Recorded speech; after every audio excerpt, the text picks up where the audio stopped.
Good morning ulit mga ka-GG. For today's video, may mga bago tayong friendship at makakasama dito sa Fishport. Sana, 80 ang kilo. Tapos ito, 40. 40. Sila pa yung magiging bagong kasama natin dito tuwing umaga sa Fishport. Kaninang umaga lang sila nag-display dito. Sobrang fresh din naman ang mga binibinta nilang isda kasi sarili ata nilang huli yan. Sobrang nakakatuwa nga kasi sabi ko nga sobrang fresh ng mga fishy. Tapos nakita ko si nanay, sabi ko magbili na lang ako ng dilis kasi masarap yung tortahin. Tapos yung iba niyan ay babagoongin ko ulit. Kung napanood niyo yung video ko nakaraan na gumagawa ng bagoong, ayun guys, malapit na siyang maubos. So kailangan ko namang mag-stock ulit at kailangan ko namang gumawa ng bago. Alas 6 ng umaga ay nandito na sila, nakadisplay na sila. Pero maaga rin po silang nagliligpit ng paninda nila.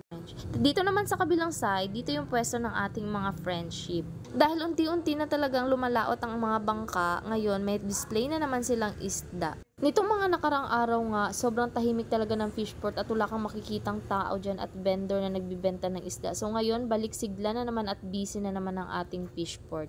Yung price ng isda ngayon ay hindi kasing mura ng nakaraan. So itong hawak kong tamban ay tag 50 pesos ang per kilo niyan at ito namang kabila ay tag 70 pesos per kilo niyan. Itong tag 50 pesos ay mura talaga kasi nakuha yan mismo nila sa mga mangingisda. Tapos ito namang tag 70 pesos ay binili na nila ng per box yan. Kaya medyo malaki ang diferensya ng price. So kahit hindi ganun kamura compare sa mga nakaraang laot ay mura pa din at affordable pa naman ang ating mga fishy.